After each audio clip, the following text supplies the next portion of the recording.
everybody, and welcome back to another paranormal story time. I can't say it right, sorry.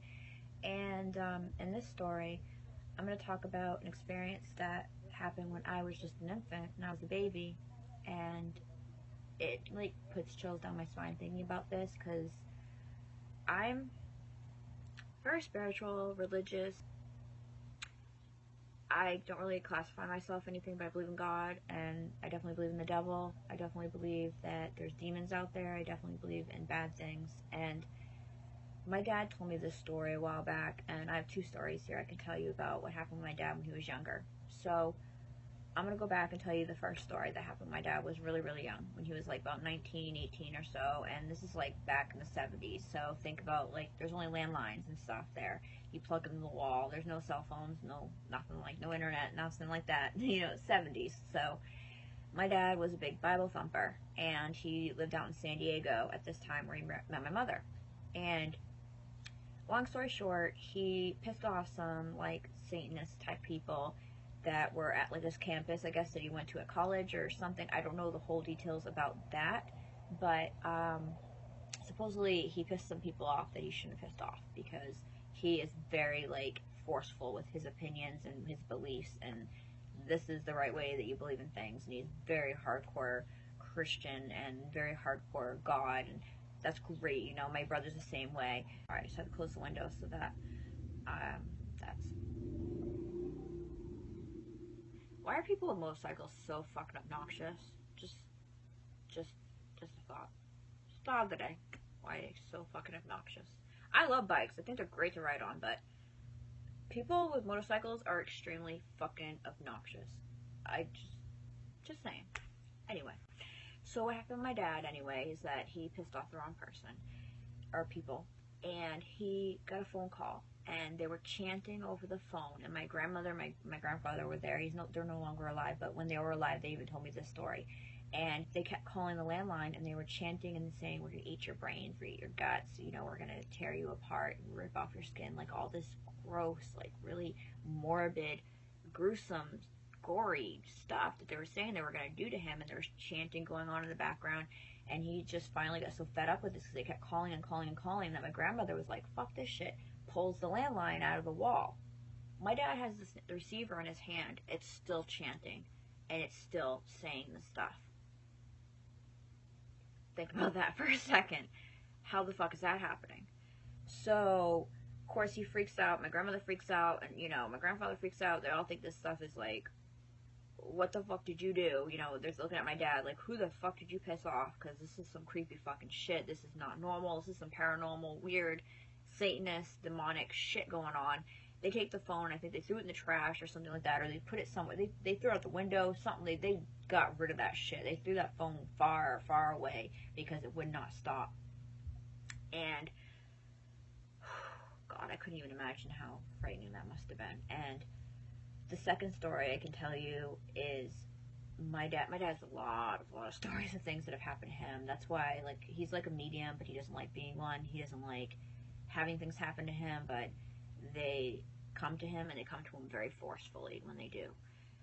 And this experience was when I was a child, when I was an infant, and they were staying somewhere out in San Diego, supposedly with this priest, which my dad seemed to have found out later on that he was like a priestess, wizard, or like Wiccan. There's like bad ones that get it more into the satanic type shit, and this guy supposedly was not good.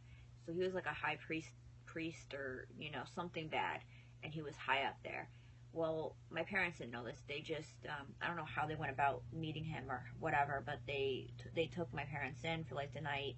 Maybe it was like a bed and breakfast type place, and they were like renting the room for the night, because I know it was like something where they were just staying there for the night, and were like moving along their way to come back to Maine. They were driving back to Maine, and I was an infant, and my dad woke up to what he says he felt was Satan that he saw. And it was a man, a full man, manifested before him, but he could tell that it wasn't a person. It was not a human being. It was a spiritual thing. And he said that he got this, because the way he explains it to me is like, Satan is supposed to be like the prince of lies and like deceiver. So he deceives you into feeling, like my dad said, he felt this warmness, like a hug, like this warm, beautiful, like nice feeling, and then it just turned dark really quick. Like it was just trying to comfort you right before it just stabbed you in the back, kind of thing, you know, creepy. And he said he was looking over at my mother after he saw this man kind of like trying to wake up and stuff, and her face is like melting. And like my dad's never done a drug in his life or anything, but it was like something like you're on acid. And my mom's face is melting and stuff, and my dad's freaking out. And I wish I could remember all the details of the story, because a lot more transpired where my dad talked back and forth with supposedly Satan. Who knows if it was a demon, what it was, or if it was actually Satan, I don't know.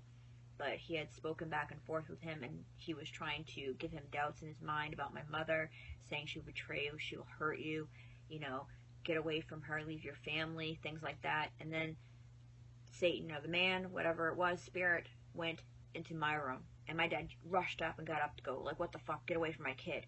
And he's laying, and my dad comes in the room, and the guy is leering down at me on my crib as I'm sleeping, and looks up at my dad and goes, she'll be mine, or this will be mine. And it just creeps me out. Like, am I doomed to like going to hell? Is he like saying that like he's gonna get my soul, or he's gonna like make it his point to like get my soul and take me to hell? Like, some freaky fucking shit. And especially hearing this shit from my parents, I'm like, okay. My dad really kept his composure the best he could during this experience, because it was scary, but he knew that freaking out wasn't going to help. But then eventually he started to come out of it. He grabbed me, grabbed my mother, woke her up. Her face wasn't melting anymore, and he just wanted to leave, and we didn't sleep the rest of the night. I think I slept, as a baby, sleeping in their arms. My mom and my dad did not sleep the rest of that night, and nothing else more happened, I believe, that night. But that was the experience where my dad was visited by Satan himself. So that's some creepy shit right there. So believe it all you want, believe it if you don't. I believe it because I know my dad, and I know the type of things he's gone through. And when he tells me this stuff, I mean, this story doesn't miss a beat. I mean, he tells the story the same way every time. It's not like a lie, this happened to him, and I totally full-hearted believe this happened, and it creeps me out to know this happened, especially that was said about me as a baby.